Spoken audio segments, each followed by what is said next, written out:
hey, is Riot lazy? Are they unaware? Are they just asleep? Why did this character dominate for so long? Sometimes we legitimately, miss the mark. Sometimes we just don't react to something fast enough, and that's totally on us. But a complication for something dominating the meta is it would be dumb of us to preemptively nerf things before they catch on, because you don't have information on them, you don't know if they're actually strong, you might not know exactly why they're strong, and then sometimes they might just show up for a little bit and disappear, right?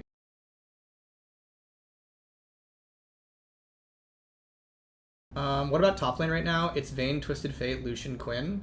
Range champions only. Any other classes impossible to play against? I just want to ask chat, am I out of touch? Because when anybody comes in and tells me top lane is range champions only, so this fellow just said, hey, it's Vayne, Twisted Fate, Lucian, Quinn, range champs only. I go look at it, and it's quite literally completely untrue. But maybe I'm just looking at the wrong data. I hear this a lot, but it feels like it's just off. So as an example, this is the top lane play rate for all ranks right now in terms of champions. The most popular range champion in top lane is Teemo. And then Aurora at 3%, she just came out. We got Kayle and Jace at 3%. Vayne's 2%. It just doesn't seem like top lane is being dominated by range champions in at least all elos. But then I also look at Master Plus and I look at the pick rates there, and it's the same thing. It's the scariest range champion master is Gnar, who's been there for all eternity. And so I guess the thing I'm having a hard time understanding is where is this perception that top lane is exclusively range champions coming from? Because I check all the data and I just don't see that that's happening. And this is including in pro, right? So if you go to pro play and you say look at 14-13 and you see what people are playing in top, there is Rumble. Rumble's 100%, and Gnar's up there, and Kennen's up there, but Zeri gets played twice. Twisted Fate, fairly rare. There's a lot more it just seems like there's a pretty diverse meta in top lane, even in pro, with the exception of Rumble. He's pretty nuts, right? And so I'm having a hard time understanding where this perception that top lane is exclusively range characters comes from, because I'm just not finding it. It doesn't match what I see in the game, and it also doesn't match any of the data I have. But it's something that is consistently brought up on stream. I hear it a lot, hey, top lane is only range champions, and so I'm trying to understand where that feeling is coming from. I think maybe it might be confirmation bias, and the idea here is it is very, very frustrating to play against a range champion. So when you play against a range champion, you feel like that's all that's happening, because those are the games you remember. When you play against a Quinn and get beat up by one, you're this is the worst thing ever. Whereas if you play against a Darius, it's just kind of another game. So is it a region difference? If I look at EU West, what do I see? yeah, maybe it's a regional difference. Because, I tend to look at the average of the world. Let's go take a look at EU West. That's a good one. What are EU West players doing in top lane? So this is all ranks in EU West. Again, it's basically melee champions and Teemo, which makes sense. And then if we go to Master Plus in EU West, again, it's Gnar's up there, but I just don't see many range champions. I guess Vayne has a 4% play rate. That's definitely a very real play rate. So one thing I'll note is that if you talk about, I would say this current meta is you are probably more likely to run into range champions than you've been in the past. So I think that's definitely true. I think the experience of top lane, you're probably some percent more likely to see range champions compared to historic patches, and that could definitely create this feeling of that's all I play against. Look in Plat Emerald.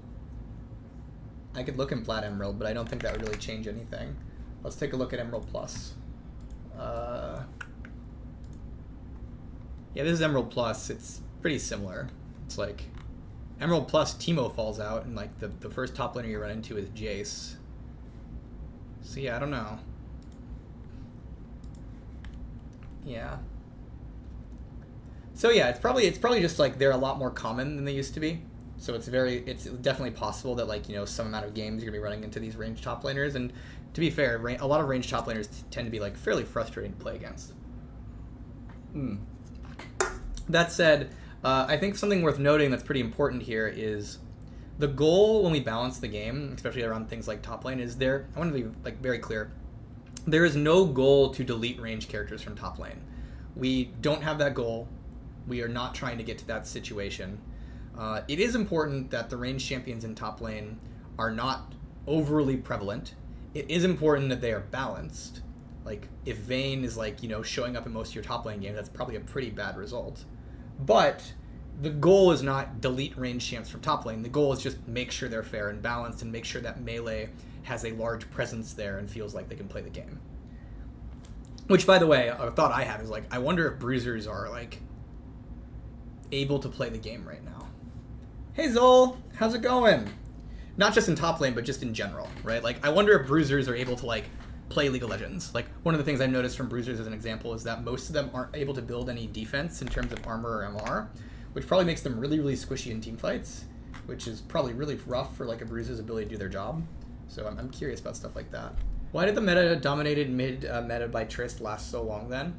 So one thing to think about in terms of how we balance the game is there's a few things to think here, because so this is a very common perception. It's like, hey, is Riot lazy?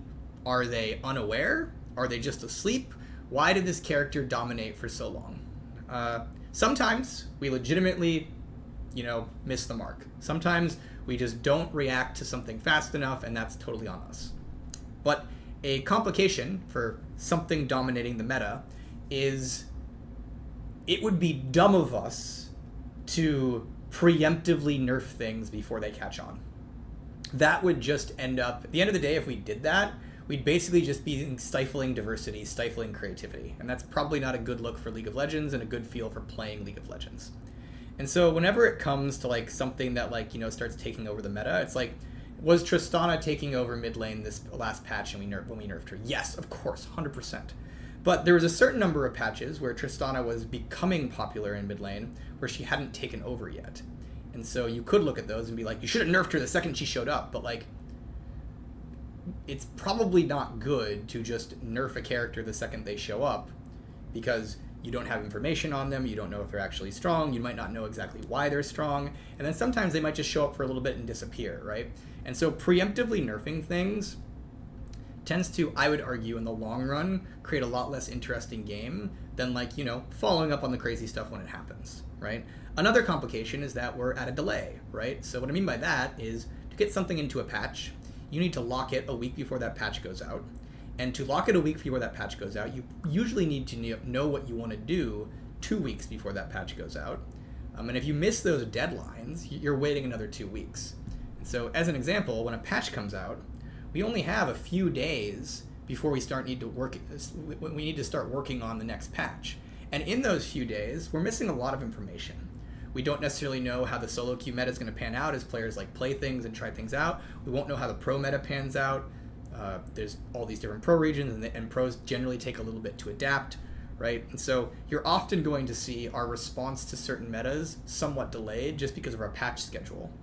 And you might be like, well, why don't you fix your patch schedule? And it's like, you don't want that, because the cost of fixing the patch schedule, and when I say fix it, I mean like making it so it's a tighter timeline, is the game is unstable. And I don't mean unstable in terms of balance, I mean unstable in terms of like literal bugs and crashes and things like that. The reason we lock patches down a week to 2 weeks, depending on what you're doing before they come out, is so we can stabilize the patch and ensure it's a smooth, good experience when it comes out. And so like it's very important that we lock the patches early. Otherwise you get a lot of risk where it's like, okay, the game broke or something starts crashing, things like that. So there's only so much ahead of time we can do with any given patch.